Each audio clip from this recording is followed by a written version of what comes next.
Entonces, hoy vamos a hablar sobre la interpretación del hemograma en la clínica diaria. ¿Qué vamos a ver en esta charla? Pues vamos a hablar sobre la importancia del hemograma, vamos a ver la evaluación de la línea eritrocítica, evaluación de la línea plaquetaria, leucocitaria, vamos a hablar sobre la importancia del frotis sanguíneo y un par de casos clínicos que les preparé para poder discutir todos los hallazgos que vemos en pacientes que son día a día nos llegan a nuestra clínica diaria. Bueno, la charla está enfocada hacia clínicos. Me imagino que la mayoría de nuestros espectadores en este momento son clínicos o se dedican a la parte de la clínica. Entonces, la mayoría de médicos lo que hacen es normalmente utilizar equipos automatizados para poder realizar el hemograma. Entonces, más nos vamos a enfocar en los resultados de estos equipos y cómo podemos nosotros evaluar estos resultados y a su vez que nos abren un poco el panorama de posibilidades de qué nos está indicando estos equipos, los resultados de estos equipos y cuáles pueden ser las alteraciones y hasta las limitaciones de estos equipos al momento de detectar cierta celularidad.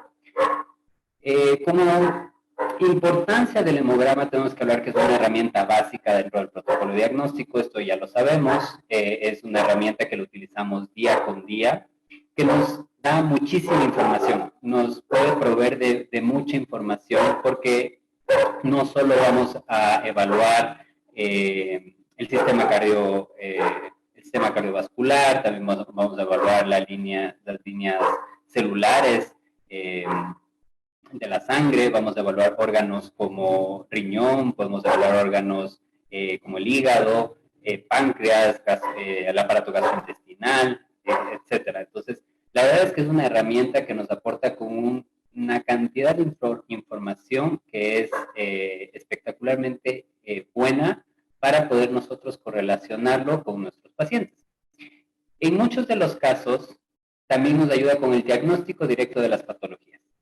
Es así como, por ejemplo, de casos de anemias hemolíticas inmunomediadas, procesos de enfermedades infecciosas, al momento de nosotros observar, por ejemplo, cuerpos de inclusión en las células de un cachorro, podemos saber que está cursando con una infección viral, podemos ver también procesos neoplásicos, también podemos correlacionarlo con patologías nutricionales. Entonces, el hemograma sí es una herramienta básica, pero a la vez, en muchos de los casos, es la herramienta que necesitamos para poder diagnosticar la patología en nuestros pacientes. Obviamente también nos sirve como un seguimiento terapéutico, eso es sumamente importante.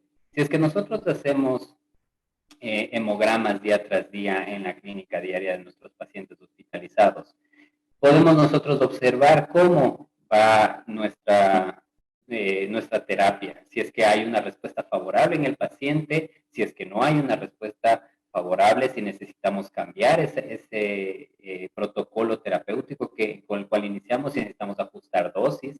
Es también así que también para enfermedades crónicas, ¿no? Como por ejemplo diabetes mellitus, podemos hablar de hipotiroidismo, hiperadrenocorticismo, enfermedades en las que sabemos que son a largo plazo, que no tienen una cura, sino que solo son controlables. En daño renal crónico, por ejemplo. Entonces, todo esto es sumamente importante porque el hemograma nos va a dar esa información de saber si es que nuestro tratamiento está siendo óptimo para el paciente o si es que tenemos que cambiar. Y también nos ayuda muchísimo con índices pronósticos. Muchas veces, por ejemplo, un paciente que viene al hospital y al momento de correr un hematocrito o correr el hemograma a través de los equipos automatizados, sabemos que está con una anemia severa. La anemia severa me refiero a menos de 0.15, o vemos que también tiene neutropenias severas o tiene trombocitopenia severa. Todo esto nos puede ayudar como índices pronósticos. Sabemos que estos resultados que obtenemos de nuestro paciente en el hemograma nos pueden indicar que nuestro paciente está corriendo, su vida corre riesgo. Entonces, con estos resultados nosotros también podemos hablar con los propietarios y informarles sobre la situación, que el paciente va a necesitar intervención inmediata y que muchas de las veces pues corre el riesgo de perder su vida, ¿no? Okay. Entonces ahora vamos a hablar ya directamente del hemograma. El hemograma, como sabemos, es el estudio de los componentes sanguíneos de un organismo. Y lo que hacemos en la clínica diaria o en los hospitales, la mayoría de ustedes tienen estos aparatos, ¿verdad? Estos equipos, que son equipos automatizados. Son equipos que nos ayudan con el conteo celular. Y son súper buenos porque nos dan respuestas rápidas, resultados rápidos, para de esta forma ustedes poder tomar medidas terapéuticas y diagnósticas. Y cuál va a ser el abordaje diagnóstico a partir de resultados como el hemograma. Y se divide pues el hemograma como tal en dos partes. Tenemos el conteo automatizado, que es a través de estos equipos, que en el mercado hay muchos, tenemos de diferentes marcas, hay Mindra, Scanvet, está Exigo, están los equipos de IDEX, y cada uno de sus equipos tiene una técnica diferente. Algunos son de impedancia, otros son de láser, algunos ocupan los dos, etcétera. Y tenemos la otra parte del hemograma, que es la evaluación del frotis sanguíneo. En esta charla nos vamos a centrar un poco más en estos resultados de estos equipos. Sin embargo, al final vamos a hablar sobre el frotis sanguíneo y cuán importante realmente es evaluar el frotis sanguíneo. Entonces, el hemograma está dividido en diferentes componentes. Está en la parte de los eritrocitos, las plaquetas, los leucocitos, y también se incluye a los sólidos totales. Los sólidos totales no es medido por estos equipos, los sólidos totales es medido por un refractómetro, que normalmente todos los tenemos en las clínicas o en los hospitales, y a través de la medición del plasma podemos obtener el resultado de sólidos totales. Entonces, bueno, aquí están unos ejemplos de dos diferentes equipos, el uno es un Mindra y el otro es un Bicep. Y pues prácticamente los resultados o cómo nos indican los resultados son básicamente lo mismo. Se dividen en el recuadro azul, si ustedes ven, la parte leucocitaria, en el recuadro rojo, la parte eritrocítica, y en el recuadro morado podemos ver la parte plaquetaria. Es más o menos como los resultados nos dan. Algunos otros equipos nos ayudan con otros tipos de resultados, pero básicamente esos son los resultados que nos dan todos los equipos automatizados. Y también tienen pues los histogramas, ¿no? Los histogramas de cada una de las líneas, que también son importantes saber. Muchas de las veces esto también nos puede llegar a dar muchísima información los histogramas. Entonces yo les incentivo a que conozcan el equipo que ustedes tienen y esta parte de los histogramas, ¿no? Este, por ejemplo, es otro tipo de resultado. Este es el resultado de un equipo IDEX, pero como ustedes ven, es prácticamente lo mismo. La línea de los leucocitos, de la parte eritrocítica y la parte plaquetaria. Y aquí, pues, a veces nos dan con los intervalos de referencia que cada equipo maneja. Esto de los intervalos de referencia es súper importante mencionarlo porque cada uno de las clínicas o los hospitales van a tener sus intervalos de referencia. Entonces, no es lo mismo hablar de intervalos de referencia a nivel del mar, por ejemplo, en la costa, o no es lo mismo intervalos de referencia del hemograma no sé, en Quito, por ejemplo, que es de donde estoy, que ya es a una altura bastante alta sobre el nivel del mar, el medio ambiente cambia, todas esas cosas van a variar. Entonces, es evidente que los intervalos de referencia ustedes tienen que saber de dónde obtenerlos, estudios que se hayan hecho tal vez de la zona, y si no es de la zona, por lo menos de la región, para que ustedes puedan tomar esos intervalos de referencia y utilizarlos con sus pacientes. Bueno, vamos a pasar bastante rápido, pero este es el diseño de las diferentes técnicas por las cuales los equipos estos automatizados funcionan, ¿no? Hay los de impedancia que utilizan el impulso electromagnético y esta amplitud amplitudes son medidas en el equipo, y el equipo determina qué tipo de célula es a través de estas amplitudes que pasan. También están los de láser óptico, que pues el equipo dispara un rayo láser y se va a refractar en la célula y van a haber detectores de esta refracción de este láser, y de esta forma el equipo más o menos pues sabe qué tipo de célula es. De hecho, pues también es la forma en la que se mide la hemoglobina en los equipos. Y aquí les puse también otro ejemplo, pero aquí estamos viendo histogramas de un equipo que es mucho más complejo. Estos equipos, como el del ejemplo que es el Sysmex, o equipos como Ardia, son los únicos equipos que están estandarizados y tienen una complejidad mayor que los equipos que normalmente utilizamos para poder realmente determinar el diferencial de cada una de las células. Y sin embargo, estos equipos, como les menciono, no están al alcance de todos. O sea, generalmente estos equipos solo los tienen universidades o hospitales muy, muy, muy grandes. Entonces, pero es el único, son los únicos equipos en los que se ha hecho muchísima investigación y en los que se sabe que se puede llegar a confiar un poco más en los resultados del diferencial que hagan ellos sobre las diferentes células. Y pues utilizan, aparte de este rayo láser, también utilizan otras técnicas un poco más avanzadas, que de hecho es del método, este método de SIGMED es del método de basofilia, que de hecho da esto se le llama como cola de gusano o gusano, y estos son los histogramas que este equipo nos da. Pero evidentemente es, como les mencionaba, este tipo de equipos no está al alcance de todos, nosotros no los tenemos tampoco. Evidentemente esto solo lo tienen universidades muy grandes, hospitales muy grandes, veterinarios. Entonces, la mayoría de lo que nosotros ocupamos, pues, son los de impedancia o los de láser óptico. O hay algunos como IDEX, si no me equivoco, que mezcla este tipo de estas dos técnicas. Ok, antes de ingresar a los resultados que nos da el equipo, es muy importante que nosotros también hablemos sobre la evaluación eritrocítica, pero solo con el resultado del hematocrito y el resultado de los sólidos totales que vamos a obtener nosotros a través de la refractometría. ¿Cómo obtenemos los sólidos totales nosotros? Pues simplemente lo que se hace es, una vez que se ha centrifugado el capilar, con sangre con anticoagulante, EDTA de preferencia, a 3.500 revoluciones por minuto durante 5 minutos en una microcentrífuga. Se hace la medición del hematocrito y esta parte líquida, que es el plasma, es lo que vamos a utilizar para nuestro refractómetro y saber los sólidos totales.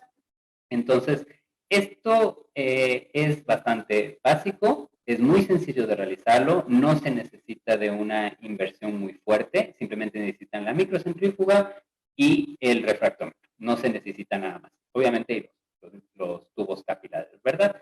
Y con esto, de por sí, al relacionar el hematocrito que obtenemos con el resultado de los sólidos totales, ya vamos a tener información. Desde ahí ya empezamos a obtener información de nuestro paciente. Entonces, hay varios casos en los que se propone el resultado del hematocrito con sólidos totales y su diferente interpretación.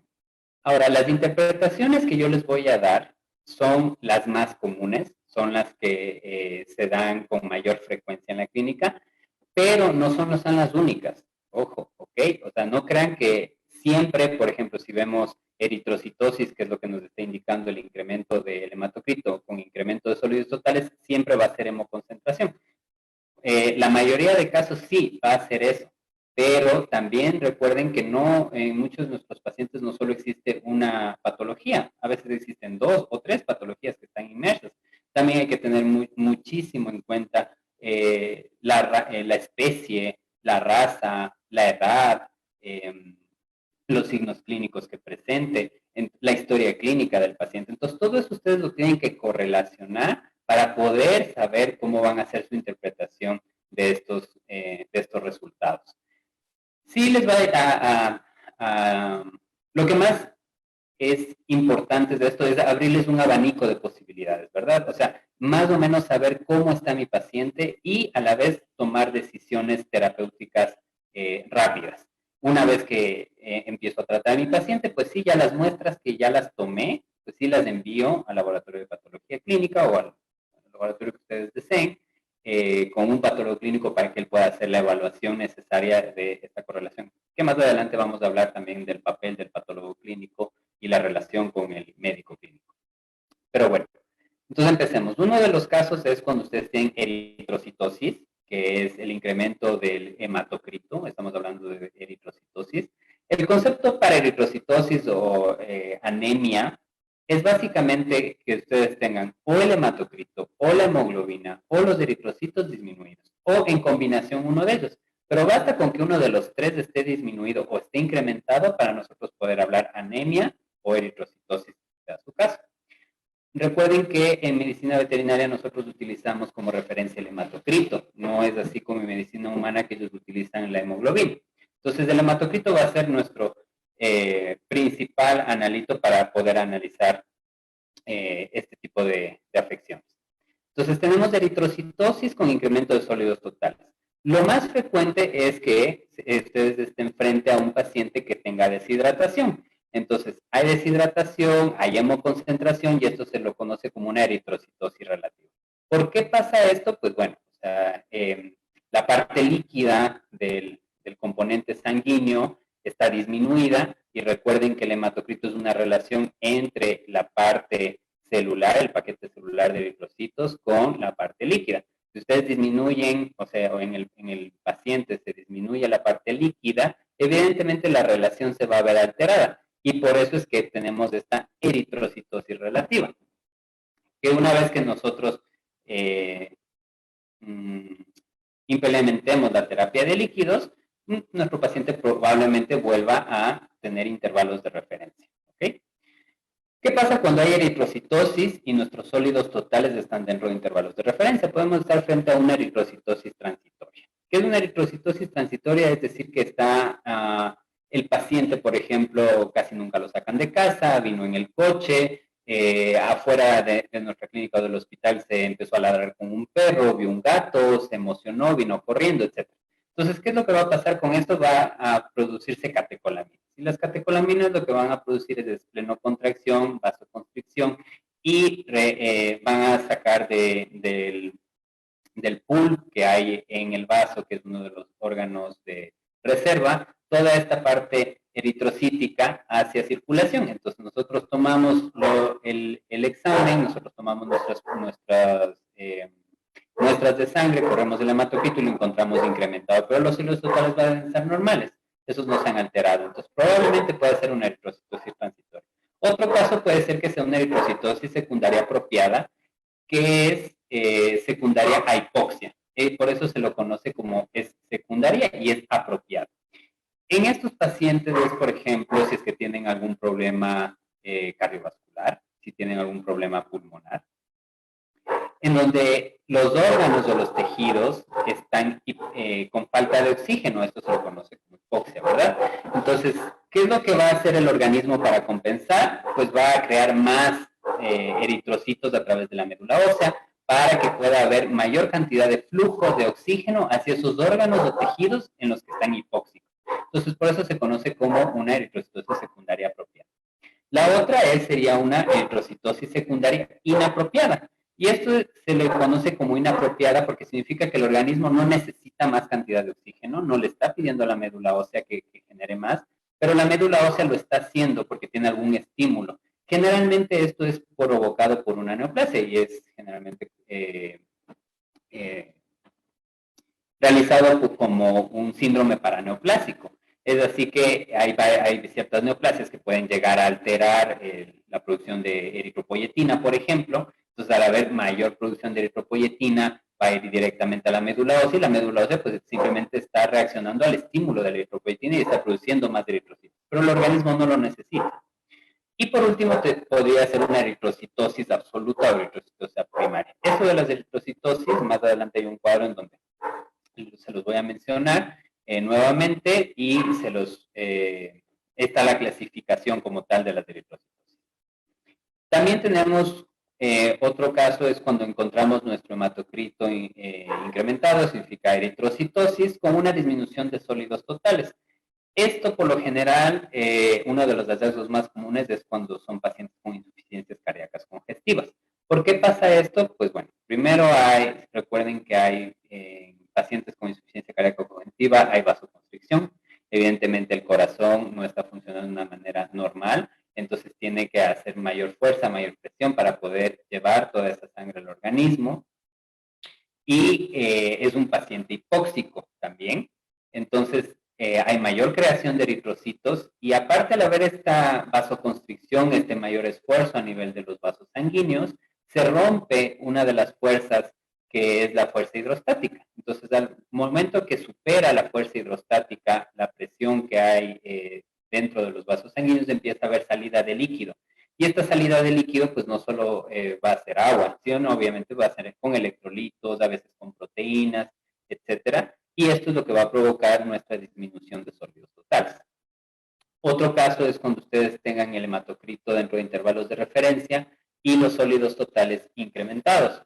¿Qué significa esto? Pues lo primero que deben descartar es que si no hay un artefacto. Con artefacto me refiero a alguna afección o algo que esté provocando una sobreestimación en la refracción, en la medición de los sólidos totales, y esto provoque un incremento falso. Entonces, ¿cuáles son los artefactos más comunes? Y el que más les va a alterar siempre va a ser la lipemia. Entonces, pacientes que tengan sangre lipémica, evidentemente, pues van a, o plasma lipémico, mejor dicho, evidentemente van a tener este incremento de los sólidos totales porque va a interferir con la medición al momento del refractómetro. Otra de las causas puede ser también hemólisis o ictericia. Sin embargo, hemólisis y ictericia no suelen tener un mayor incremento, sin embargo, la lipemia sí. Entonces, cuando ustedes vean esto, lo primero que tienen que ver es cómo está nuestro plasma. El plasma normalmente, pues, es ligeramente transparente, puede ser hasta un poquito por ahí medio rosadito, tal vez, pero si lo empiezan a ver blanco, si lo empiezan a ver turbio, de color amarillo, por ejemplo, pues ya saben que están frente a pacientes muestras hemolizadas o con lipemia o con ictericia, ¿verdad? Otra de las posibles causas es cuando tienen anemias enmascaradas. ¿A qué nos referimos con anemias enmascaradas? Son pacientes que tienen el valor del hematocrito muy cerca del intervalo de referencia inferior. Por ejemplo, los intervalos de referencia que nosotros utilizamos acá en el hospital es para perros 0.37 y para gatos 0.27 litro por litro.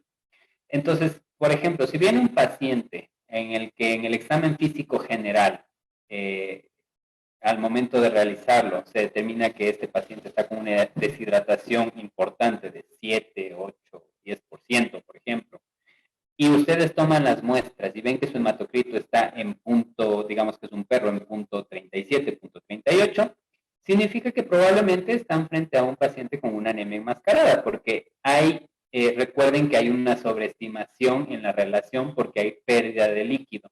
Entonces, una vez que el animal se hidrate, que ustedes lo hidraten, van a ver como tal ya la anemia en el resultado, ¿verdad?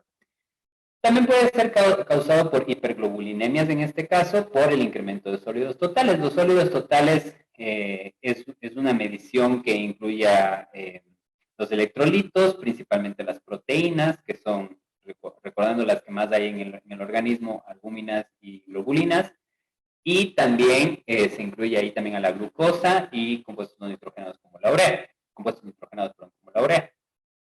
Entonces, en pacientes con hiperglobulinemias de cualquier tipo, ya sea por inflamación crónica, gamapatías monoclonales secundarias a una neoplasia, infecciones como leptospirosis, PIF en gatos, va a causar este incremento de sólidos totales, pero su hematocrito puede estar dentro de intervalos de referencia. También en pacientes con daños renales, en donde podemos ver hiperazotemias, ¿no? O azoemias, como ustedes deciden llamarlo, que es el incremento de urea o creatinina. Y en pacientes, por ejemplo, con diabetes mellitus, que tenemos hiperglucemias muy marcadas, muy altas, pueden también generar esta esta sobreestimación de los sólidos totales, ¿verdad? Ok. Ahora, ¿qué pasa cuando nuestro hematocrito y nuestros sólidos totales se encuentran dentro de intervalos de referencia? Pues lo más seguro es que tengamos un paciente sano, no le pasa nada, o puede ser también que esté, también de acuerdo a la historia que haya tenido el paciente, que esté dentro con pérdidas sanguíneas agudas. ¿Qué son pérdidas sanguíneas agudas? Les pongo un caso. Un paciente fue atropellado, tiene una hemorragia, ya sea interna o hacia el exterior, y fue atropellado hace menos de una hora. El propietario corre con su mascota, viene al hospital evidentemente porque tiene esta hemorragia o porque fue atropellado y no sabe si es que algo le pasó internamente. Nosotros tomamos las pruebas y vamos a ver los hematocritos y sólidos totales en intervalo. Claro, va a pasar un tiempo para que los mecanismos compensatorios ya se desequilibren y evidentemente ahí ya después de cierto tiempo vamos a empezar a ver como tal anemia y todo lo que conlleva la pérdida de sangre. Pero cuando es muy agudo dentro de horas, probablemente cuando ustedes tomen las muestras que ustedes van a esperar encontrar pacientes anémicos, no lo van a estar, sino que van a estar dentro de intervalos de referencia. Otro panorama que tenemos es cuando hay hematocrito dentro de intervalos de referencia y una disminución en los sólidos totales. Puede ser por pérdidas proteicas, que es una de las causas más comunes, y ya sean a través de pérdidas gastrointestinales, como diarrea, vómito profuso, puede ser también pérdidas renales en pacientes con daño renal, puede ser pérdidas, salidas de terceros espacios, como estábamos hablando de un paciente con insuficiencia cardíaca congestiva, o cualquier problema que le produzca una salida de líquido a terceros espacios. Puede ser también por disminución en el ingreso o por disminución en el aporte dietético, o sea, anorexias muy prolongadas, evidentemente va a disminuir la producción de proteínas por la falta de nutrientes y eso nos va a provocar la disminución de los sólidos totales. Y otra de las causas, pues menos frecuentes, por así decirlo, porque sí puede llegar a ser comunes, son pacientes con insuficiencia hepática, recordando que en el hígado es donde se procesa casi todas las proteínas. Entonces, si es que hay una insuficiencia hepática como tal, obviamente vamos a ver nuestros sólidos totales disminuidos. El otro panorama es cuando ya empezamos a ver pacientes anémicos. Por ejemplo, tenemos pacientes anémicos con un incremento de sólidos totales. ¿Cuáles pueden ser los panoramas de aquí? Pues inflamación crónica es una de las más comunes. ¿Por qué hay anemia por inflamación crónica? Recuerden que hay proteínas de fase aguda o fase aguda positiva o negativa de la inflamación. Una de las proteínas de fase aguda de la inflamación se llama hepcidina. La hepcidina lo que va a hacer es ir hacia los macrófagos e internalizar una proteína que se llama ferroportina. Entonces, ¿qué es lo que produce cuando internaliza la ferroportina? Los macrófagos son incapaces de sacar el hierro que tienen disponible hacia circulación. Entonces, los macrófagos literalmente secuestran el hierro. ¿Y por qué hacen esto? Porque el organismo piensa, bueno, si tengo un proceso inflamatorio, no quiero, pues, tal vez sea secundaria a una infección, no siempre, pero puede ser que haya una infección. Entonces, mejor secuestro el hierro para que si cualquier microorganismo no lo utilice para su multiplicación. Pero evidentemente, pues también le hace un efecto negativo a su propio organismo porque el hierro no está disponible para que la médula ósea sea capaz de crear nuevos eritrocitos. Entonces, por eso se produce esta anemia en inflamaciones crónicas. Y evidentemente en inflamaciones crónicas lo que por lo general encontramos son hiperglobulinemias, entonces eso produce el incremento de sólidos totales.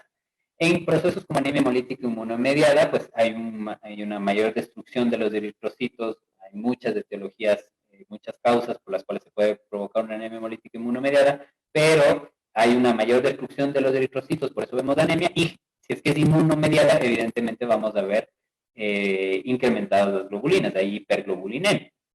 Y en infecciones crónicas, que prácticamente es lo mismo que en inflamación crónica. Ahora, el otro patrón que tenemos es cuando hay anemia con sólidos totales normales. En este panorama podemos estar hablando de enfermedades crónico-debilitantes, hablando de hipotiroidismo, hiperadrenocorticismo, diabetes mellitus. que de cierta forma, directa o indirectamente, con otras enfermedades crónicas debilitantes, pueden alterar la producción hematopoyética. Entonces, al momento que hay una alteración en la producción hematopoyética, pues vamos a tener este proceso anémico, ¿verdad? Anemia por estrés oxidativo, también en infecciones, hemorragias internas activas, significa que hay una hemorragia con salida a terceros espacios, pero nuestros sólidos totales se encuentran normales porque a veces los electrolitos o las proteínas generalmente pueden volver a reabsorberse, entonces vuelven a circulación y nosotros tal vez por eso veamos nuestros sólidos totales dentro de intervalos de referencia. Más no los eritrocitos porque generalmente salen y si salen de los vasos sanguíneos pueden salir de forma brusca o se encuentran en un medio que no es apto para ellos y se empiezan a destruir. Daño en la médula ósea, eso significa que nuestro órgano principal para la producción de eritrocitos no está funcionando de manera correcta y evidentemente eso nos va a provocar problemas, bueno, cuadros anémicos, ¿verdad? Ahora, cuando ustedes piensen en daño a médula ósea, pues no solo van a ver patrones de anemia con sólidos totales y decir, bueno, o sea, esto seguramente es un daño a médula ósea. No. Como en todos los casos, y sobre todo para echarle la culpa a la médula ósea, hay que tomar en consideración muchísimas cosas y hay que hacer muchos exámenes y exámenes seguidos para determinar si realmente es médula ósea. Pero puede ser uno de los panoramas de los que ustedes se enfrenten. También hay en procesos como intoxicaciones o en isoeritrolisis neonatal también se puede observar este tipo de patrón. Y por último, el último patrón que observamos es cuando hay anemia y cuando hay disminución de los sólidos totales. Evidentemente, en cualquier tipo de hemorragia puede llegar a pasar esto. Cuando ya son pacientes que no se tomó la muestra, por ejemplo, antes de la terapia de líquidos, y esto es algo que quiero recalcar, no esperen a que el paciente tenga terapia de líquidos para tomar sus muestras sanguíneas. Porque una vez que ustedes toman las muestras sanguíneas con terapia de líquidos, todo se alteró. Ya no es ya no es lo más cercano o ya no es la realidad de nuestro paciente. Porque la terapia de líquidos lo que hace es hemodiluir y no solo va a hemodiluir el hematocrito, los sólidos totales, va a interferir, depende de la terapia de líquido con los electrolitos, las proteínas, la urea y la creatinina, la glucosa, o sea, un montón de cosas se van a afectar. Entonces, todos los resultados que ustedes puedan obtener de un paciente con terapia de líquidos ya no es lo mismo que un paciente que no tenía terapia de líquidos. Entonces, ya ahí empieza a jugar un poco ¿cómo decirlo?, la imaginación y empezar a decir, bueno, ¿qué tanto es tantito que sí es de terapia de líquidos y qué tanto no? Entonces, es mejor que ustedes siempre tomen las muestras con sus pacientes antes de la terapia de líquidos. No les va a costar más de 5 minutos y la verdad los resultados y la información que les provea esto va a ser muchísimo mejor que con la terapia de líquidos.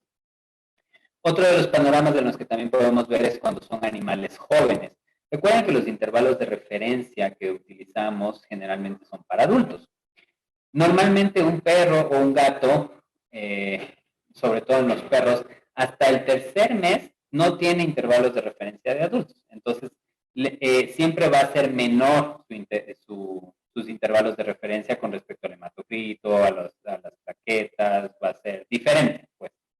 Al número de linfocitos, por ejemplo, en animales jóvenes, recuerden que son pacientes, bueno, son cachorros y su sistema inmunológico es virgen, por así decirlo, cuando salen de la placenta de un mundo que era totalmente aséptico, al mundo en general. Entonces, obviamente, los cachorros o el sistema inmunológico, ¿qué es lo que hace? Empieza a crear muchísimos linfocitos para ver contra qué tiene que en un futuro provocar estas reacciones inflamatorias morales o no. Entonces, empieza a crear un montón de linfocitos y por eso es que los animales jóvenes, los cachorros de por sí tienen un intervalo de linfocitos muchísimo más alto que los adultos, hasta más o menos los 3 meses. Entonces, esto es algo a consideración. No interpreten sus resultados como si fuera un animal adulto. Tienen que tener cuidado y tienen que tener criterio para saber si es que amerita o no amerita tomar en cuenta esos resultados. También es muy importante, les vuelvo a recalcar, la correlación con los signos clínicos, la anamnesis, eso es sumamente importante. O sea, es algo que nosotros hacemos a diario. Como patólogos clínicos nosotros tenemos la obligación, es nuestro trabajo correlacionar todos estos datos, saber qué raza es, saber qué especie es, saber qué edad tiene, si es macho o hembra, saber qué historia clínica tiene, qué signos clínicos tiene. Generalmente cuando ustedes llenen las hojas de solicitudes, no no traten de resumir tanto los hallazgos, por así decirlo, no en la historia o en los signos clínicos, no nos pongan a nosotros como control. Porque, por ejemplo, a mí me llega una solicitud de un perro que tiene, yo que sé, 5 años, es macho, y veo una historia clínica que me pone en control. Yo no sé control de qué. O sea, yo no sé qué están controlando o por qué van a controlar a ese paciente. Entonces, los resultados que yo obtenga, pues quedan a mi imaginación. O sea, estarán bien, estarán mal, quién sabe. Entonces, sean bastante prolijos en esto. No se van a demorar mucho en llenar las solicitudes hacia el laboratorio. Tengan una buena, o sea, se haga un buen resumen de la historia clínica y los signos clínicos que presenta el paciente, de su historia. Y de esta forma, créanme que el patólogo clínico va a tener todas las herramientas necesarias para poder interpretar sus resultados y que ustedes obtengan más información valiosa para ustedes para tomar decisiones terapéuticas y diagnósticas. Ok, a continuación vamos a hablar sobre los índices de Winthrop versus la anemia. ¿Cuáles son los índices de Winthrop? Estos índices de Winthrop fueron creados por Max Winthrop, que fue un médico austriaco del siglo XX.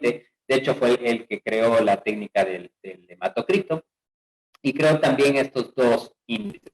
El uno es el BGM, que es el volumen globular medio, y el otro es el CGMH, que es la concentración media de hemoglobina corpuscular. El BGM, nos está hablando de tamaño de los eritrocitos, de volumen. Y el CGMH nos está hablando de la concentración, de la cantidad de hemoglobina que tiene cada uno de los eritrocitos.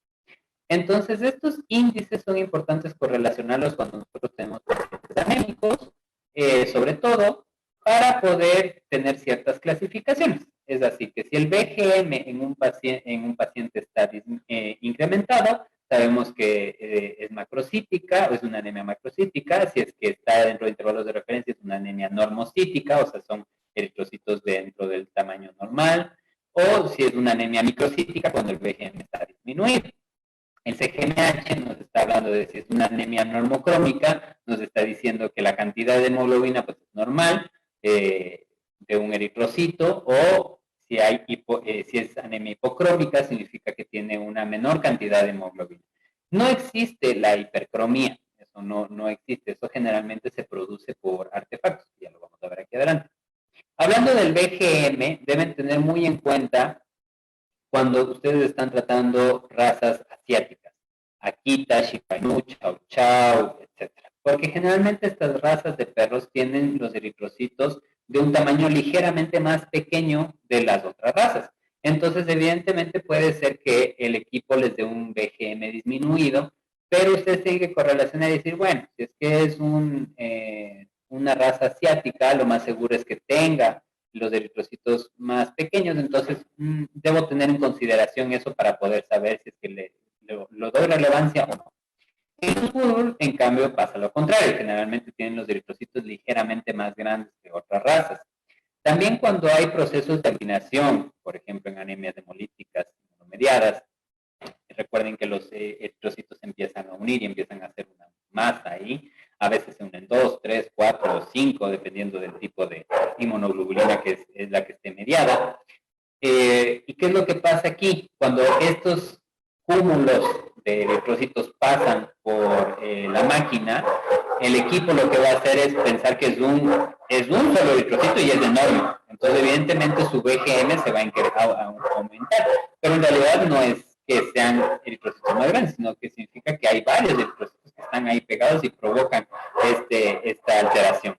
Y las macroplaquetas igual pueden también provocar eso. Cuando hay muchísimas macroplaquetas, las macroplaquetas generalmente son casi del tamaño de un eritrocito. Entonces, cuando pasan por la máquina pueden ser confundidas por el equipo por eritrocitos, y en realidad no. O, bueno, las macroplaquetas de hecho pueden ser más grandes que un eritrocito, ¿verdad?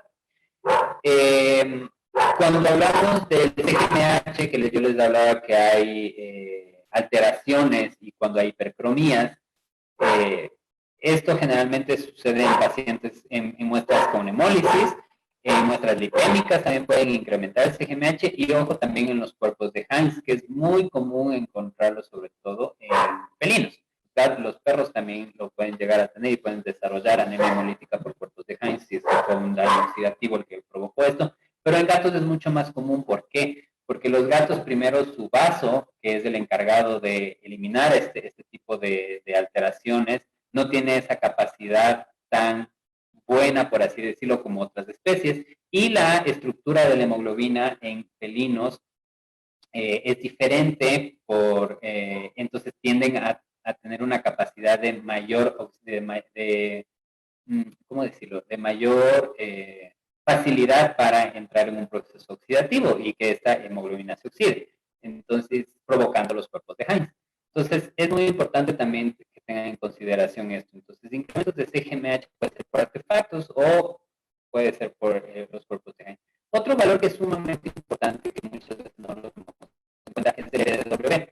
El RDW es el índice de variación de volumen eritrocitario, pero ya a nivel general, por así decirlo, de todo el paquete eritrocítico.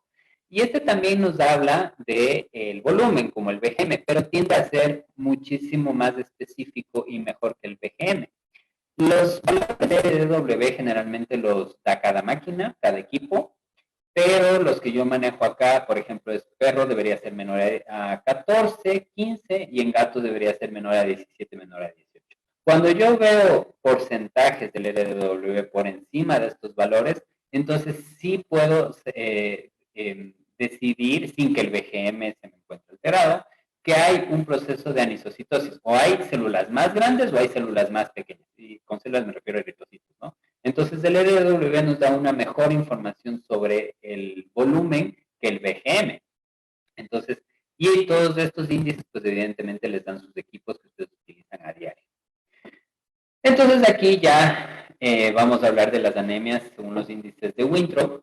Entonces pues aquí tenemos la parte eritrocítica, recuerden, entonces de nuestro resultado del equipo, en donde nos da los eritrocitos, el valor de hemoglobina, el valor de hematocrito, el BGM, el CGMH y el RDW. Miren, aquí está en porcentaje el RDW, como ustedes lo pueden ver.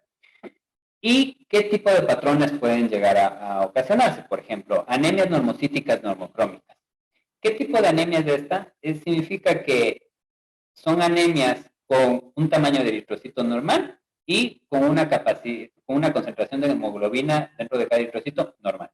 ¿En dónde podemos ver esto? Pueden ser por hemorragias agudas, daño en médula ósea, como les decía, no es muy frecuente, pero deben tenerlo como panorama una vez que les llegue a este tipo de pacientes y obviamente correlacionarlo con otras pruebas. En daño renal crónico también se produce esto, en endocrinopatías también, como ya les había dicho, hipotiroidismo, hiperadenocorticismo, diabetes mellitus, pueden llegar a generar este tipo de anemias normocíticas normocrómicas, porque indirectamente pues producen un daño a la médula ósea o una alteración, más bien dicho, en la producción en médula ósea. Otro tipo de anemia es la anemia macrocítica normocrómica. Macrocítica, recuerden, más grande de lo normal el eritrocito, y normocrómica, pues, con concentración normal de hemoglobina. Y esto generalmente puede ser por problemas nutricionales, ya sea de vitamina B12, cobalto o ácido fólico, que todos estos nutrientes son necesarios para una sincronía normal en la maduración de los eritrocitos. Entonces, cuando hay falta de estos nutrientes, provoca una alteración enzimática, y a veces son enzimas necesarias para esta sincronía normal en médula ósea, desde eritroblasto hasta eritrocito normal, maduro, perdón. Entonces, la médula ósea los empieza a sacar un poquito más grandes. Entonces, puede ser que por problemas nutricionales nos provoca este tipo de anemias. También pacientes en quimioterapia, es muy, muy, muy común también en felinos con leucemia viral felina positiva. Esto debido a que el virus evita la replicación o la maduración normal de los eritrocitos en médula ósea, provocando estas anemias macrocíticas. Entonces, En gatos, recuerden, en leucemia viral felina positiva, recuerden mirar qué tipo de anemia es, porque generalmente sí les provoca anemia macrocítica normocrómica. En los poodle, recuerden que pues, los poodle puede ser una anemia tal vez normocítica normocrómica, pero para un poodle el valor del BGM les va a salir un poco más alto, porque recuerden que son razas que tienen ligeramente más incrementado el tamaño de un eritrocito que otras especies. Y en anticonvulsivos con folato, pues también puede llegar a pasar eso. Anemias microcíticas hipocrómicas se producen por deficiencia principalmente de hierro, vitamina 6 y cobre, que todos estos evidentemente son necesarias para la producción de hemoglobina. Como no hay los nutrientes necesarios para la producción de hemoglobina, son anemias que tienen eritrocitos que tienen una cantidad menor de hemoglobina para la capacidad de un eritrocito adulto. Y son microcíticas porque la médula ósea, al ver que no tiene que no puede concentrar la capacidad normal de hemoglobina en un eritrocito, los hace más pequeños para que la hemoglobina, por así decirlo, quepa en ese eritrocito. También recuerden en pacientes de ratos asiáticos, en jóvenes, recuerden que los jóvenes también pueden llegar a presentar este tipo de anemias, en puentes portosistémicos y en insuficiencias hepáticas, que significa que pues, hay un daño hepático y hay la disminución de la producción normal de un montón de proteínas y de muchos ciclos metabólicos que se producen en el hígado que pueden llegar a provocar también anemias microcíticas hipocrómicas. Y el último patrón es una anemia macrocítica hipocrómica. Macrocítica es porque nuevamente el eritrocito es más grande de lo normal, hipocrómica que no tiene la concentración adecuada de hemoglobina. Este tipo de patrón es el único dentro de la clasificación con los índices de Winthrop que nos puede indicar regeneración. Cuando tenemos este tipo de anemias, por lo general, estos tres tipos de anemias, no hay regeneración. Por lo general, porque siempre hay siempre se salta la regla. Yo, de hecho, he visto muchas veces también anemias normocíticas normocrómicas y muy regenerativas, según el equipo. Entonces, anemia macrocítica hipocrómica es el único que les puede dar a ustedes o les puede alentar a decir, bueno, tal vez sí sea regenerativo. ¿Y en qué se produce esto? En recuperaciones de hemorragias o anemias hemolíticas inmunomediadas, hemorragias crónicas, a esto me refiero, pues ya pasaron varios días, ¿no? Después del evento principal y el organismo ya empezó a compensar. Entonces, estos son los tipos de anemias que los podemos clasificar según el índice de Winthrop. Y estas anemias, igual ustedes los pueden clasificar en la clínica diaria. ¿Por qué? Porque tienen todos los resultados. El hematocrito que les da el equipo, eso es algo que olvidé mencionarlos, no es el ideal. El hematocrito ideal es hacerlo con la microcentrífuga, como les dije, con sus tubos capilares. Eso es lo ideal. Y siempre correlacionarlo con el resultado que les está dando el equipo. También como, lo pueden utilizar hasta de hecho como control. Generalmente se espera que haya hasta unos 3 o hasta unos 5 puntos como mucho de diferencia en el uno y en el otro. Por ejemplo, en la máquina me está dando 0.40 litro por litro de hematocrito y yo hago mi microhematocrito y me salió 0.37. Entonces, de 0.37 a 0.40 son 3 puntos. Entonces, sí, mi máquina, mi equipo está midiendo de manera normal, por así decirlo. Es muy importante también siempre el control de sus equipos, el mantenimiento de sus equipos, no es que los compran y son de vida para toda la vida, siempre tienen que meter controles todos los días, ver que sus equipos estén dando resultados adecuados, que tengan correlación con sus pacientes, porque si no tampoco les sirve de nada tener un equipo. Como les decía, vamos a hablar, este es un cuadrito de la eritrocitosis, aquí vamos a pasar bastante rápido porque ya habíamos hablado de esto. Entonces, las eritrocitosis pues, pueden ser relativas, como les he dicho, hemoconcentración, por las catecolaminas en espermocontracción. Eritrocitosis primaria absoluta es donde en la producción de la médula ósea. Podríamos estar hablando de una eritroleucemia, por ejemplo, una neoplasia en médula ósea de la línea eritrocítica. La eritrocitosis secundaria apropiada por hipoxia tisular. Y la eritrocitosis secundaria inapropiada por un aumento de eritropoyetina sin el estímulo del organismo a necesidad de oxígeno. Ahora, les puse aquí una foto de un whippet. Los whippet, los galgos, los greyhounds, y todas las razas de los lebreles. Recuerden que hemos cambiado genéticamente estas razas porque son razas que las utilizan mucho para cacerías, para deportes, para carreras. Entonces, ¿qué pasa con estas razas? Primero, tienen una cavidad torácica mucho más grande que otras razas. Entonces, su capacidad de respiración, sus pulmones son más grandes, o sea, tienen una capacidad para respirar muchísimo más grande. ¿Por qué? Porque son razas que necesitan una concentración más alta, una oxigenación más alta en sus tejidos y en sus órganos, por el fin que se les da a estas razas. Entonces, ojo con este tipo de razas, porque cuando ustedes atiendan una raza, pueden caer en que, ay, está en deshidratación. Cuando son ligeras, ¿no? O sea, generalmente un bípedo, un galgo, el intervalo de referencia más alto que nosotros utilizamos es de 0.55, entonces puede ir hasta un 0.60, por ejemplo. Pero obviamente si vemos 0.65, 0.70, obviamente no esperen que sea de la raza. Entonces, cuando son ligeras, sí pueden relacionarlo con la raza y si no encuentran otro signo o en el examen físico general algo que les indique que el animal está enfermo o que tiene deshidratación, etcétera, muchas otras cosas, pues podría ser normal de la raza. Y de ahí, pues lo pueden hacer hemogramas después de unos 2 días, 3 días, yo qué sé, y ir evaluando cómo se va comportando ese hematocrito. Otra de las líneas, ya pasando ahora a la línea plaquetaria, las plaquetas, generalmente los equipos de impedancia o de láser tienen una capacidad bastante buena para contar plaquetas, es bastante cierto. Pero hay veces en los que, por ejemplo, aquí les dejo una foto de micrografía de un prótesis sanguíneo teñido con White, en donde observamos agregados plaquetarios. Los agregados plaquetarios se producen porque hay activación de las plaquetas y se empiezan a unir, como si estuvieran haciendo su función normal en hemostasia, ¿verdad? Entonces, ¿cuándo pasa esto? Y sobre todo pasa cuando hay una venopunción difícil, o sea, es un paciente que se mueve mucho, yo le estuve pica y pica y pica, los gatos que también tienen la capacidad sus plaquetas tienen la capacidad de activarse de una manera más rápida que en otras especies. Entonces pueden llegar a provocar estos agregados plaquetarios. Y los agregados plaquetarios por los equipos que nosotros utilizamos comúnmente no son contados. O sea, evidentemente aquí no les va a salir un informe que dice probablemente hay agregados plaquetarios, eso no pasa, ¿no? Entonces, probablemente puedan tener trombocitopenia. Ustedes ven el valor de plaqueta súper bajo. Por eso, y lo que vamos a ver adelante, la importancia de revisar el prótesis sanguíneo.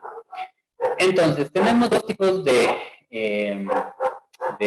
panoramas con las plaquetas. O está trombocitopénico o está con trombocitosis. Evidentemente, pues también puede ser en pacientes sanos o en pacientes que no tengan alteraciones que no pasa nada, ¿verdad? Que sus plaquetas están dentro de intervalo de referencia. Pero hablando de algo patológico, pues sí puede ser por trombocitopenia o trombocitosis. Hablando de trombocitopenia, hay varios mecanismos. El primero es aumento en su consumo. ¿Qué significa aumento en su consumo? Significa que, por ejemplo, hay una hemorragia por ahí, que el organismo está consumiendo estas plaquetas para, evidentemente, detener ese tipo de hemorragia. Puede ser también en pacientes con coagulación intravascular diseminada, se empiezan a consumir de una manera exacerbada. Puede ser también otra causa de aumento en la destrucción de las plaquetas. ¿Y por qué pasa esto? Pues puede ser por problemas inmunomediados, por ejemplo, la trombocitopenia inmunomediada, o puede ser, como les dejo aquí en esta fotografía tomada de este artículo, por infecciones, por Ehrlichia platis en este caso. Entonces, la Ehrlichia platis va a ingresar a las plaquetas y les va a destruir. Entonces, puede ser un mecanismo de aumento en la destrucción. ¿Cómo yo puedo saber esto? Pues evidentemente con signos de historia clínica, el paciente ha viajado a lugares tropicales donde tuvo garrapatas, etcétera, ¿no? Entonces, créanme que no solo es pensar en que, tengo trombocitopenia, entonces aumento la destrucción y ya. No, siempre hay que revisar y vuelvo a recalcarles, la historia, los signos clínicos, es muy, muy, muy, muy importante. Por pérdidas, evidentemente por hemorragias, si son hemorragias marcadas, se van a perder todas las líneas celulares, no se va a ir todo, se va a ir eritrocitos, plaquetas, leucocitos, todo. Disminución en la producción, nuevamente, y aquí ya sería algún problema en médula ósea, en donde pues puede existir un daño directo a médula ósea. o alguna alteración en la producción normal de las plaquetas y puede ser que por eso esté disminuido. Y por secuestro también en pacientes, recuerden que les había dicho que el vaso es un órgano de reserva. Cuando hay pacientes que tenemos esplenomegalia, evidentemente va a acumular más plaquetas, más eritrocitos, pero sobre todo plaquetas en su interior. Entonces, por eso es que decimos que puede estar secuestradas esas plaquetas y por eso podemos tener esta trombocitopenia. ¿Cómo vemos esto? Pues un ultrasonido. Si en el ultrasonido ustedes ven esplenomegalia, pues ya saben la razón de su trombocitopenia. Ahora, tengan mucho cuidado porque las trombocitopenias por aumento en la destrucción o aumento en su consumo, generalmente sí son trombocitopenias marcadas. Generalmente son menos de 50 por 10 a la 9 por litro, que son los intervalos que nosotros utilizamos acá en perro. Para perro es de 200 a 700 y en gato es de 300 a 800. Cuando tienen aumento en su consumo, aumento en su destrucción, generalmente, ya les digo, son pacientes que tienen menos de 50, menos de 40, o sea, tienen trombocitopenias marcadas, por lo general. Y cuando tienen disminución en su producción, secuestro y pérdidas pueden ser por encima de los 100. También cuando es aumento de consumo por procesos inflamatorios, también puede llegar a ser por encima de los 100, pero no en una coagulación intravascular diseminada. Entonces, mucho ojo con eso. Trombocitosis. Tenemos trombocitosis reactiva. ¿A qué se refiere con trombocitosis reactiva? Significa que la médula ósea está reaccionando a la producción de plaquetas que tal vez sea por otra causa. O sea, porque, por ejemplo, hay un paciente anémico, la eritropoyetina que fue creada en el riñón viene hacia médula ósea y empieza a estimular la médula ósea para la creación de nuevos eritrocitos. Si ustedes un poquito se acuerdan, la creación o la producción de los eritrocitos vienen casi de una misma línea celular para las plaquetas, o bueno, de una misma línea, por así decirlo. Entonces también puede estimular la producción de plaquetas y puede producir esta trombocitosis reactiva. Puede ser por esplenocontracción, evidentemente, pues el hígado, el vaso tiene una capacidad de almacenar bastantes plaquetas, por catecolaminas, por ejemplo, hay esplenocontracción y libera esa cantidad de plaquetas. Y otra de las causas que es súper rara, que es muy poco frecuente, de hecho hay muy pocos casos reportados en el mundo, es la trombocitosis primaria, que estamos ya hablando de una leucemia megacardioblástica. Eso es súper raro. Y por último, pues tenemos la evaluación de la línea leucocitaria, que pues tomamos en cuenta esta parte de aquí de los resultados de nuestro equipo y según los resultados, según la variación de cada una de las líneas celulares, podemos hablar de ciertos patrones. Entonces, ¿qué es lo que les va a dar a ustedes y qué es lo que sí deben tomar en consideración?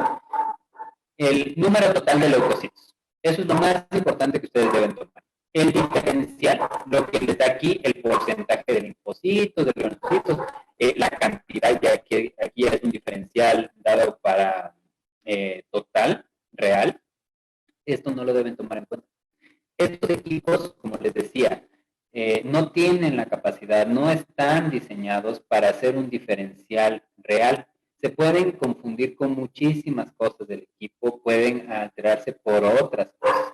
Entonces, la verdad, estos resultados les puede dar una ligera idea, pero deben tener mucho cuidado y deben tener mucha consideración al tratar de tomar estos valores para algún protocolo terapéutico o para iniciar una terapia o un protocolo diagnóstico. Tengan mucho cuidado.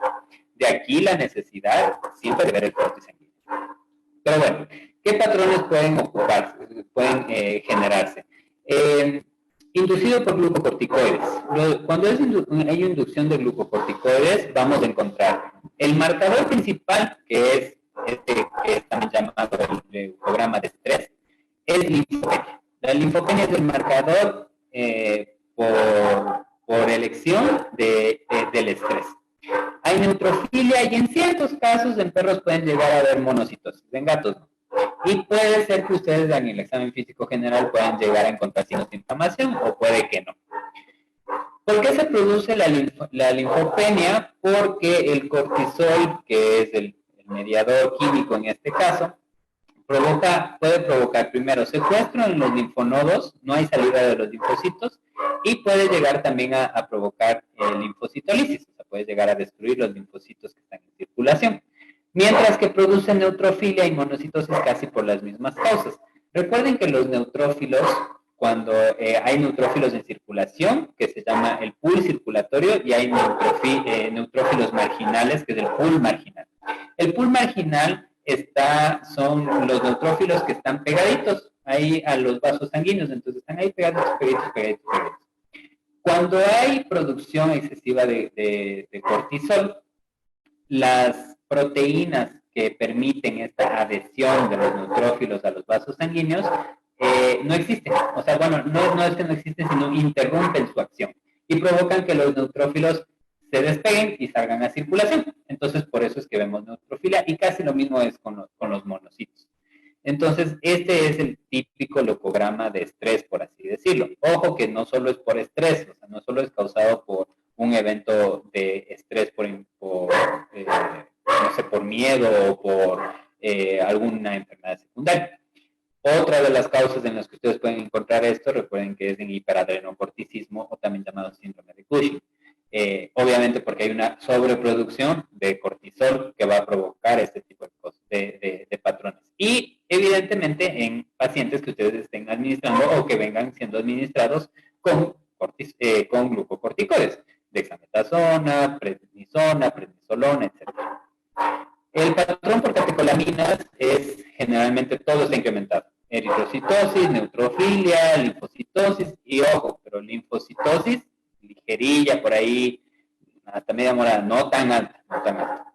Entonces, generalmente todo se incrementa y por lo general, en el examen físico general, ustedes no van a encontrar procesos inflamatorios.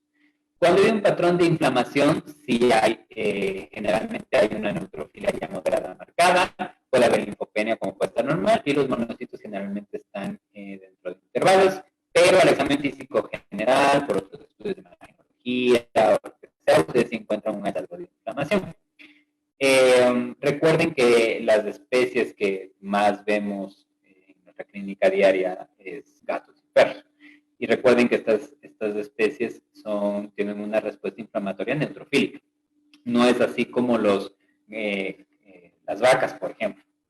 Los bovinos tienen una respuesta inflamatoria más linfocítica. Las aves también. Entonces también, ojo, en consideración qué tipo de especie están evaluando, ¿no? Qué tipo de especie es la que van a ustedes a atender, y de acuerdo a eso, pues tienen que saber qué tipo de leucograma de inflamación existe en cada una de estas especies. La inflamación crónica, por ejemplo, vemos neutrofilia, linfopenia normal o dentro de intervalos, y monocitosis. La monocitosis es la que nos está diciendo que hay una inflamación crónica como tal. Y obviamente, pues sí vamos a encontrar hallazgos al examen físico o otras pruebas que nos indiquen que hay inflamación. También hay inflamación severa. Cuando hablamos de inflamación severa es cuando hay neutropenia. ¿Por qué es severa? Porque la médula ósea no está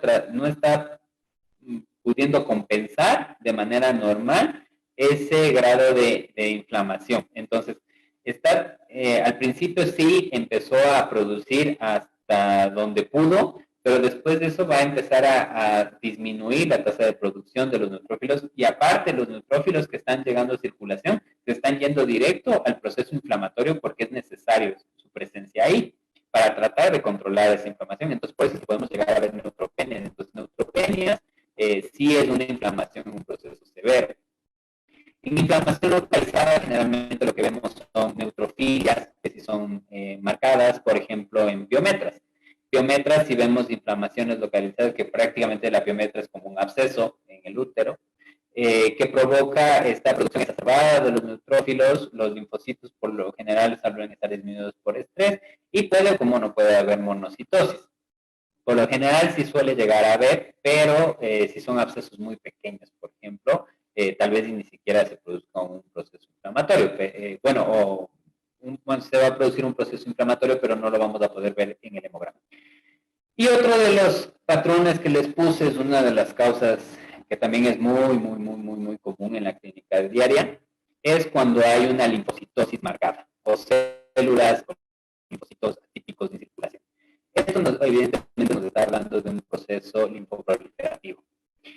Y cuando los vemos en circulación pueden tener dos panoramas. O se trata de una leucemia linfocítica o ya de un linfoma en estadio 5, que ya estamos hablando que hizo metástasis a médula ósea. Entonces, ahí van a ver ustedes linfocitosis superadas.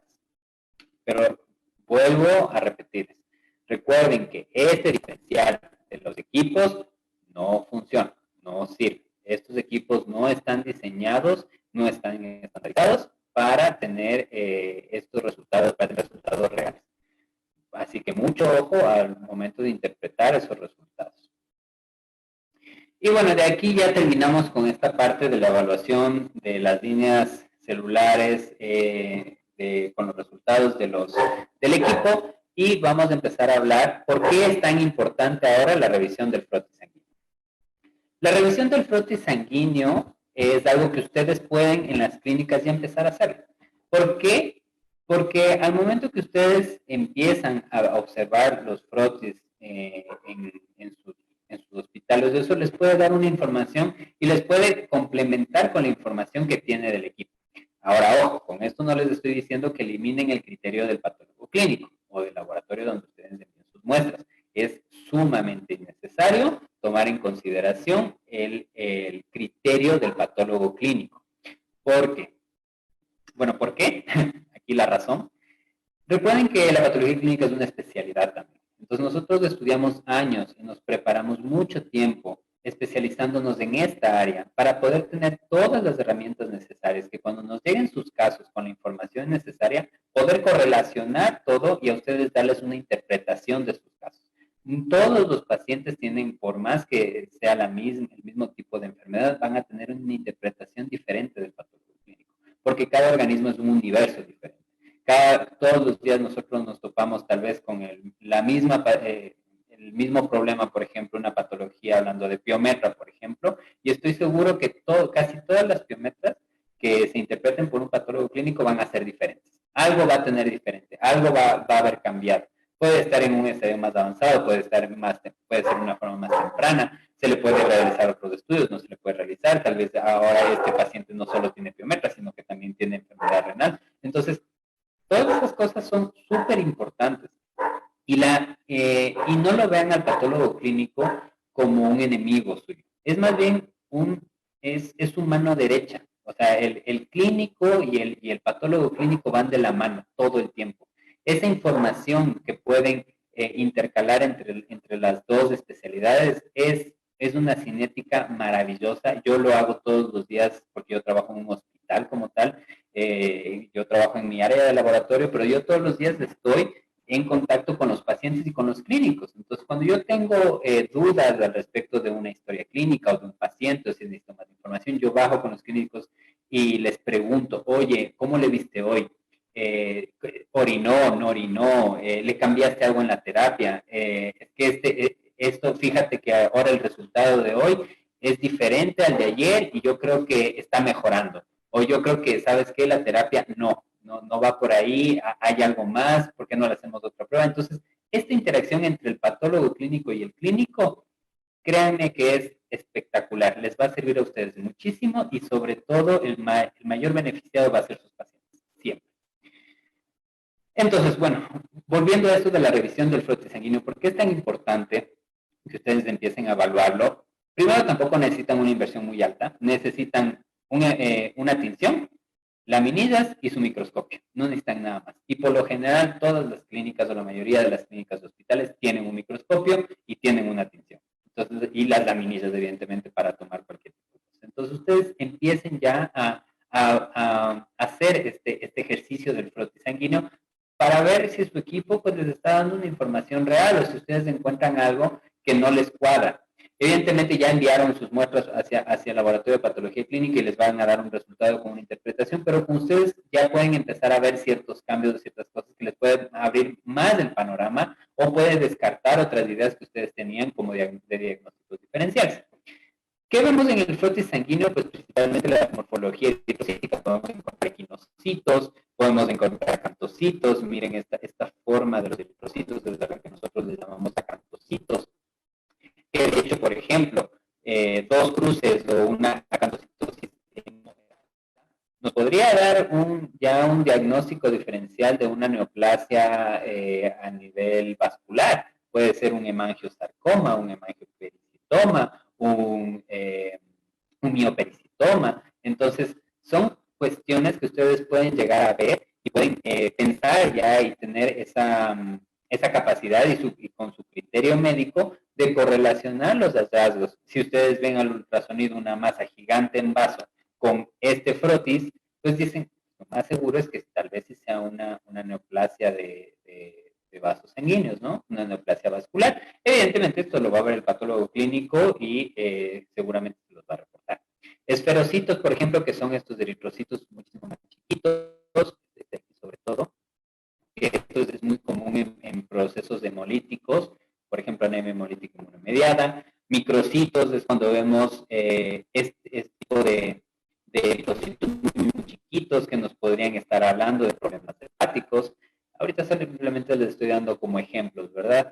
Esquistocitos, que son estos fragmentos, o también llamados fragmentocitos, que por ejemplo nos pueden estar hablando de un daño mecánico a nivel vascular, a nivel circulatorio, que está provocando este daño mecánico en los eritrocitos. Nos puede decir, de hecho, en pacientes con coagulación intravascular diseminada. Excelocito que nos habla de daño oxidativo. También está evidentemente la revisión de las anemias para ver si es que realmente es regenerativo. Acuérdense que hay muchos signos de regeneración, ¿no? Está la anisocitosis, la policromasia, los cuerpos de Howell-Joly, eritrocitos nucleados. Pero todo puede haber, todos pueden estar. Pero si no hay reticulocitos por encima del intervalo de referencia, esa anemia es no regenerativa. Entonces es sumamente necesario evaluar siempre la cantidad de reticulocitos en pacientes anémicos. Y es algo que la máquina, los equipos no les van a determinar. Los equipos les pueden decir con el BGM y el CGMH y ustedes pueden tener, pues, una idea. Y según lo que le esté pasando a su paciente, pues pueden tener como una relación. Pero la evaluación de los reticulocitos es sumamente necesario para poder decidir si es que hay un proceso regenerativo o no regenerativo. También en la misma, bueno, este es otro tipo de distinción que se hace con nuevo azul de metileno o verde de cristilo brillante. Nuevamente en esta fotomicrografía podemos ver también cuerpos de Heinz. Este es de un paciente que tiene anemia por cuerpos de Heinz. Si ustedes ven esta, espero que se alcance a ver porque la fotografía la van a estar de mejor calidad cuando la tomé. Es estos cuerpos que ven aquí, que en realidad es oxidación de la hemoglobina. Entonces, esto se produce por daños oxidativos. Y como les decía, los felinos suelen tener una predisposición más alta que los caninos a producirse. También podemos ver eritrocitos nucleados, que también es otro signo de regeneración, ¿verdad? Miren el tamaño de este eritrocito nucleado comparado con un eritrocito normal. Esto también es otro problema con los equipos. Los eritrocitos nucleados pueden ser contados y van a ser contados como leucocitos. Entonces, la máquina, los equipos no van a determinar, sí, es que este es un eritrocito nucleado. No. Por el tamaño, por la reacción, si es un rayo láser, etcétera, lo va a contar como leucocito. Entonces, de repente ustedes tienen un mayor número de leucocitos de lo que en realidad tiene su paciente. Entonces, eso es otro problema con los equipos. Aquí les dejo, pues, este es un ejemplo de anemia, un frotis con anemia hemolítica inmunomediada. Podemos ver los esferocitos, podemos ver la policromasia, que son estos eritrocitos más grandes, que estos, en realidad, con la tinción de nuevo azul de metileno, son los reticulocitos, pero con hemocolorante rápido o tinción Wright, que son las tinciones Romanowski, se los determina con policromatófilos, que nos indican policromacia. Vean este grado de anisocitosis, del tamaño de este eritrocito con este eritrocito. Entonces, todo esto pues, nos está hablando de un paciente con anemia hemolítica inmunomediada que este es con una tinción de Wright. También podemos ver aquí la policromacia, podemos ver los esferocitos. También de hecho hay un proceso inflamatorio que está presente en este paciente. Entonces, estas son muchas cosas de las que ustedes pueden empezar a ver en sus frotis sanguíneos. Yo les invito a que empiecen a hacer el ejercicio, que empiecen a hacer sus frotis sanguíneos, para para que empiecen a poder correlacionar con los hallazgos que los equipos les está dando y saber si con eso pueden sacar un poco más de información para tomar decisiones terapéuticas rápidas, ¿no? Otra importancia de la revisión de frote sanguíneo es esencial, pues, la diferencia de leucocitos, porque como les dije, estos equipos no están preparados, no están construidos y no tienen la capacidad de analizar cada uno de los diferentes tipos de leucocitos, excepto que ustedes tengan acceso a equipos, como les dije, como Sysmex o Advia, que son monstruos, unos monstruos de equipos, la verdad. Y monstruos me refiero no por tamaño, ¿no? Bueno, son grandecillos, pero me refiero a la complejidad que tienen para poder determinar los diferentes leucocitos. Por la morfología leucocitaria, eso es súper importante. Por ejemplo, podemos ver bandas que son neutrófilos con inmaduros, que a esto nosotros nos referimos a un incremento de bandas o incremento de una desviación a la izquierda.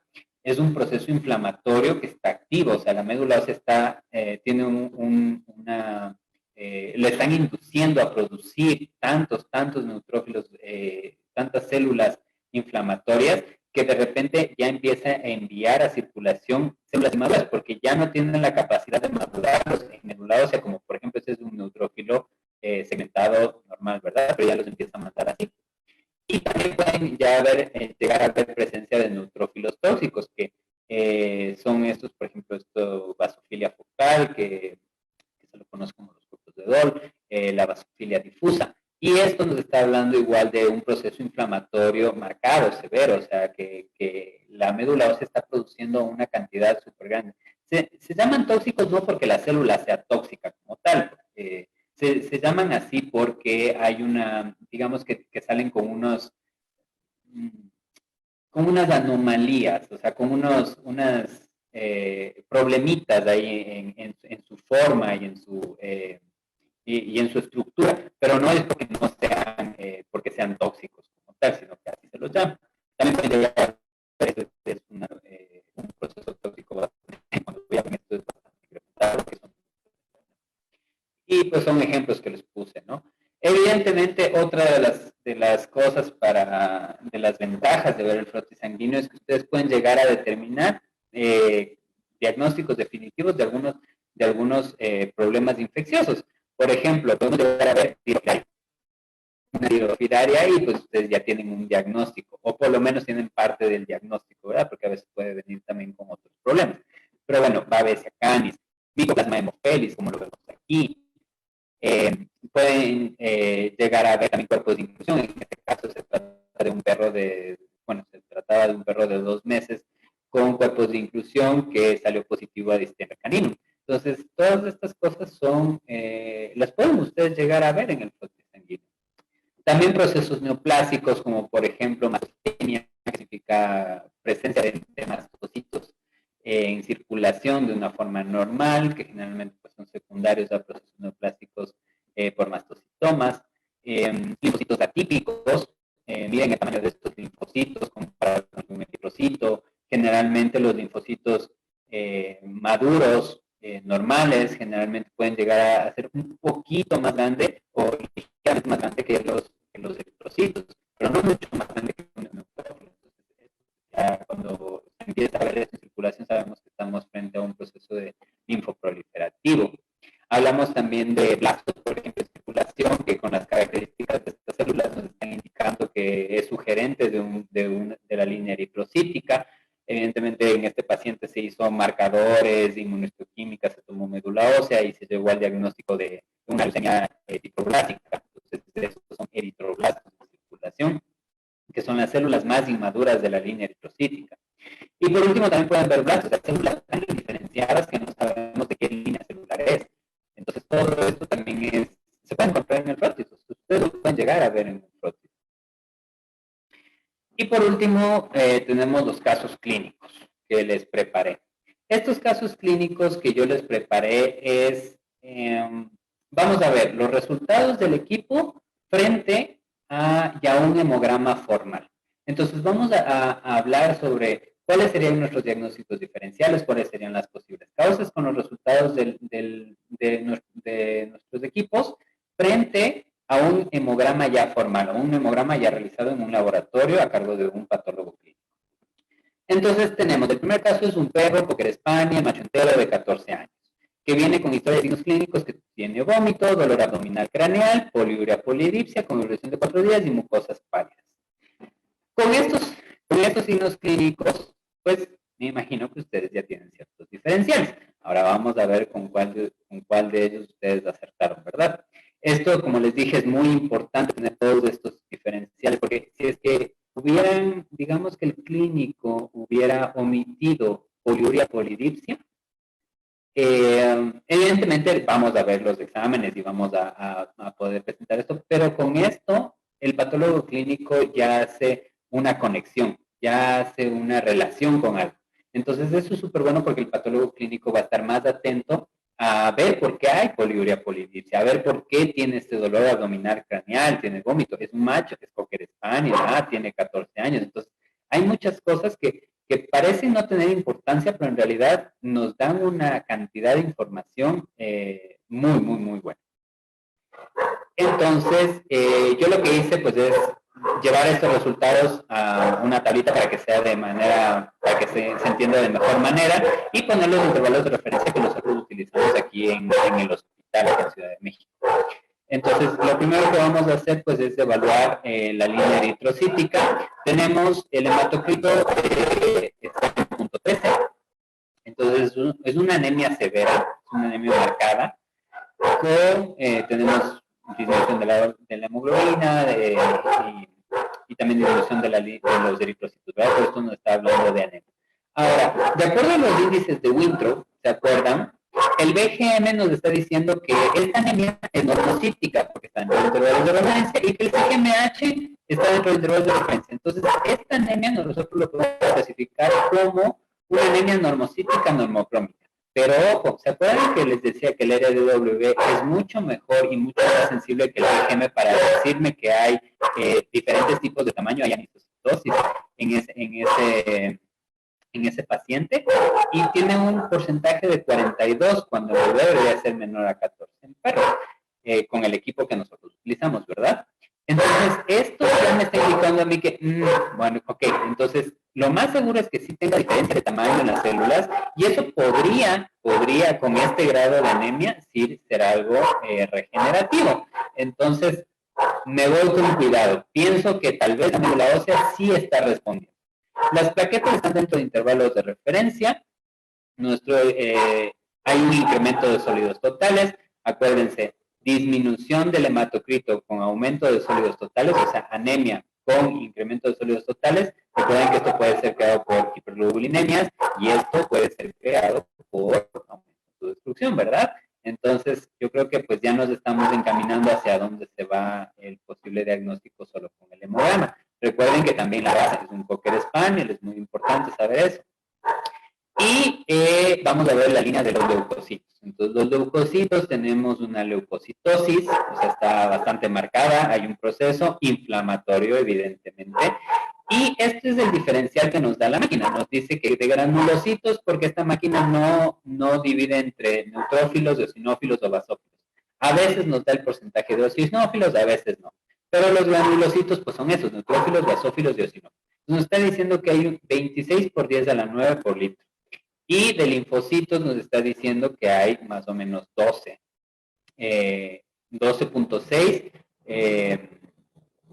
de linfocitos, que la verdad esto, si es que fuera real, es una linfocitosis bastante marcada. Ni siquiera para un proceso por estimulación antigénica o de inflamación crónica, que en algunos casos se puede dar, porque generalmente las linfocitosis por estos dos casos son generalmente ligeras a moderadas, pero 12.6 ya se me hace muchísimo a mí para linfocitosis.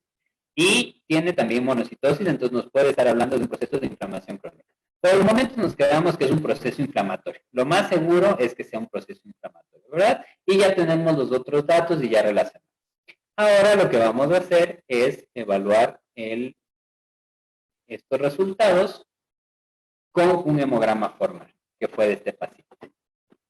Entonces, primero vamos a ver que el hematocrito pues el del equipo nos decía .13, cuando se hizo ya el hematocrito por centrifugación es .12, tiene correlación, está bien, no hay problema, y sí tenemos esta anemia, ¿verdad? Tenemos anemia, pero ojo, ahora como teníamos anemia y sabíamos que hay este el índice de variación del volumen celular, que es el RDW, que nos estaba indicando que hay variación en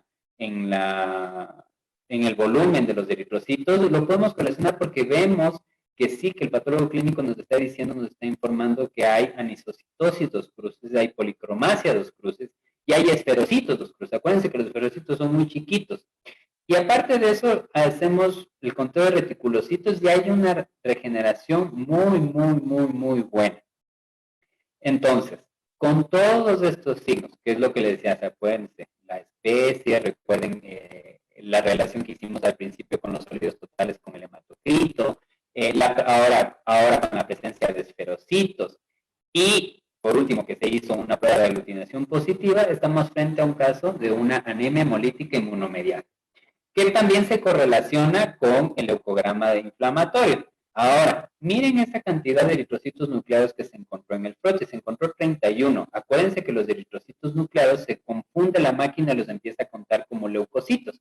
Entonces se hace una fórmula de corrección y en realidad no era 41, en realidad era 31, son 10 puntos de diferencia. Es muchísimo, es un abismo este resultado que en realidad tiene el paciente con lo que nos estaba diciendo la máquina. Ahora, dentro de los neutrófilos segmentados se vio neutrofilia y algo que la máquina, el equipo no midió, pues evidentemente la desviación a la izquierda que tenía, con presencia de neutrófilos tóxicos. Y en los de sí latino, pues miren, es los monocitos, ahí como que medio latino 1.8, 1.7. Entonces estamos frente a un proceso inflamatorio crónico activo severo por la toxicidad que nos están dando por la presencia de neutrófilos tóxicos. Entonces, todo esto se correlaciona con un proceso de anemia hemolítica inmunomediada. Miren qué importante es solo un hemograma y ustedes ya tienen un diagnóstico confirmado. Ahora, en este paciente, evidentemente, ustedes tienen que llegar a ver por qué tenía poliuria polidipsia, porque ahorita solo estamos hablando con el hemograma, pero les cuento también, fue un paciente con daño renal, entonces este daño renal crónico que tenía puede también estar afectando la línea eritrocítica. Tenía vómito y dolor abdominal craneal porque tenía pancreatitis aparte este paciente, que este leucograma también pudo estar alterado, bueno, mejor dicho, alterado por el proceso de pancreatitis. Lamentablemente este paciente falleció, no sobrevivió. Pero fíjense cuán importante, solo con un hemograma y con las relaciones que hicimos con los signos clínicos, la historia y la raza, ya cuánta información obtuvimos. Muchísima.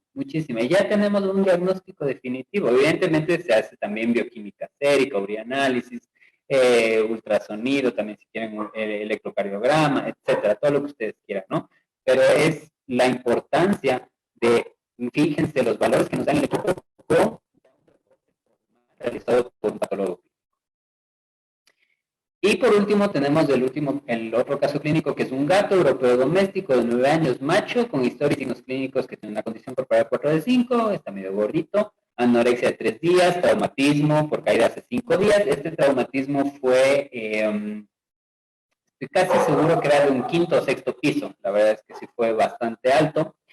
Tiene diarrea con evolución de un día, tiene mucosas pálidas, y los propietarios decidieron administrarle acetaminofén por la caída hace 5 días y le empezaron a administrar una tableta de acetaminofén, no recuerdo la dosis, pero por día. Nuevamente vamos a ver, se le toma la prueba, la muestra de sangre y obtenemos nuestros resultados del analizador y que los vamos a más adelante a comparar con un hemograma formal. Nuevamente en este paciente tenemos una anemia severa, que el BGM está dentro del intervalo de referencia, pero nuestro CGMH está incrementado. Recuerden que en el CGMH solo podía ser o normocrómica o hipocrómica. No puede haber anemia hipercrómica, no existe, porque eso significaría que hay mayor cantidad de hemoglobina que la capacidad del eritrocito para tenerla. Entonces, sabemos que esto es un artefacto. Sabemos que esto está provocado por pues se acuerdan hemólisis, lipemia o cuerpos de Heinz, ¿verdad? Entonces, tengan eso en consideración ahorita que veamos ya el hemograma formal. Entonces, tenemos un paciente que está anémico, que tiene también un LW incrementado, no está tan alto como en el otro, pero pues ya nos habla de que sí hay diferencia de tamaño en estos eritrocitos y que probablemente pueda ser que sí sea, que esperemos que esté regenerando esa médula ósea. Tiene trombocitopenia marcada según el equipo, que con esto y con anemia, pues una de las posibles causas en las que ustedes pueden empezar a poner como diagnósticos diferenciales es anemia hemolítica inmunomediada, también con trombocitopenia inmunomediada, que se llama el síndrome de Evans. Pero ojo, recuerden que las plaquetas es un felino, acuérdense que las plaquetas se pueden activar, entonces, ojo, mejor chequen primero el frotis, vean si es que realmente no tiene plaquetas y de ahí ya pueden confirmar realmente este valor. Y con los sólidos totales y el leucograma, pues no vemos ninguna alteración.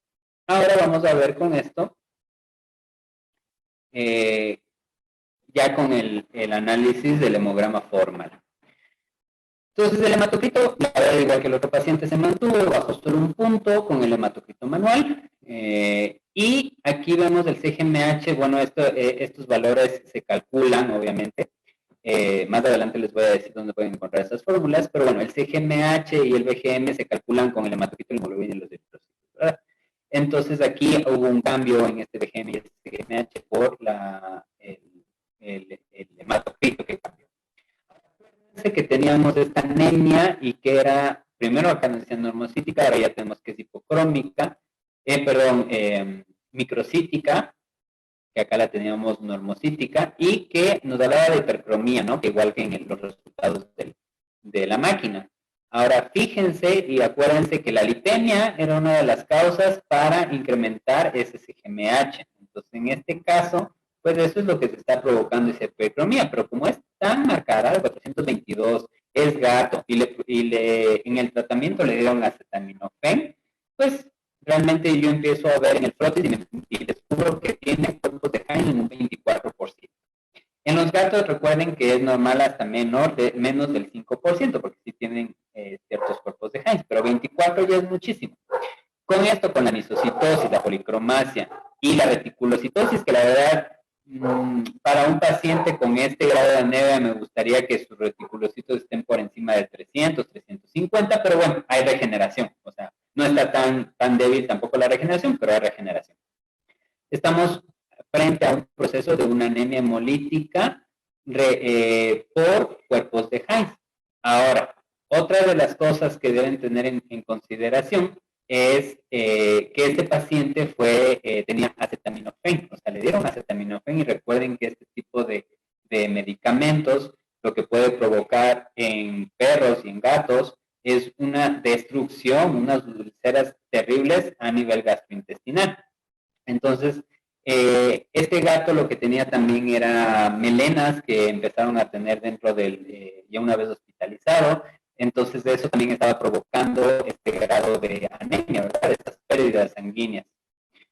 En conforme al leucograma, pues evidentemente aquí ya vemos una neutrofilia bastante marcada, 0.4 de neutrófilos en banda y 0.1 de metamerocitos. Tenemos como intervalo de referencia que puede ser menor a 0.3 las bandas, pero metamielocitos sí no debe existir nada. Entonces aquí nos está hablando de un proceso inflamatorio con la presencia de neutrófilos tóxicos que es bastante marcado, es bastante severo. Y monocitosis que nos está indicando que es una inflamación crónica activa severa, ¿verdad? Entonces, todo esto, ¿qué es lo que nos está diciendo? Que este paciente está con un proceso inflamatorio muy grave, que también pueden estar incurriendo esa parte inflamatoria en la parte de los linfocitos, que con el acetaminofén le produjo esta anemia hemolítica por cuerpos de Heinz, y que peor aún tuvo pérdidas sanguíneas. Este paciente, lamentablemente hoy presento unos casos muy feos, pero solo era para que vean la relación, pero lamentablemente también falleció, no sobrevivió, ya venía bastante mal el pobre, y esos son los hallazgos que vemos en este hemograma. Los excentrocitos también nos hablan, acuérdense, de daño oxidativo, también tenía eritrocitos nucleados. Entonces, miren toda la información que ya un hemograma formal nos puede dar comparado con lo que nos da un resultado de un equipo. Entonces, eso siempre deben tener a consideración. Eso ya es todo por la charla por hoy. Eso es lo que les venía a enseñar hoy. Les dejo como material de consulta si ustedes desean profundizar un poco más, porque evidentemente esto solo es para tratar de abrir un poco más del panorama, para que ustedes sepan más sobre qué es lo que hace un patólogo clínico, un poquito de lo que hace el patólogo clínico. Y les dejo como material de consulta, pues si quieren profundizar más, está la hematología veterinaria de Shams, que lo correlacionamos como el padre de la hematología veterinaria. Está también Hari, que es un atlas a color diagnóstico también muy bueno. Duncan, que también es muy, muy bueno, y en este no solo les da la hematología, sino también de bioquímica, urianálisis, etcétera. Y si ya quisieran profundizar un poco más, pues está la Biblia del Patólogo Clínico Veterinario, que es de Stockholm. También les dejo este enlace que es de CleanPath, que es de la Universidad de Cornell. También ustedes pueden entrar ahí. De hecho, ahí tiene videos de cómo se hace un frotis, cómo se hace un hematocrito. Es súper sencillo. Y les da mucha información aquí en esta página sobre urianálisis, bioquímica, hematología, citología. Es muy, muy buena. Ya saben que Cornell es una de las universidades, al menos en patología clínica, una de las mejores que a nivel mundial, ¿verdad? Y por último también les dejo esta charla que la pueden encontrar en Facebook, en esta página de Loefler Innofarma, que es una charla de inflamación versus infección con hallazgos de laboratorio, de pruebas en hemograma, bioquímica, etcétera, que lo dictó la semana pasada el doctor Víctor Daniel Torres. Él fue uno de mis profesores en el programa de maestría. Es excelente esta charla, muy buena, no se la pierdan si ustedes quieren ver. Y ahí habla sobre el proceso inflamatorio, sobre el proceso de infección y cómo pueden ustedes correlacionarlo y distinguirlo con las pruebas de laboratorio.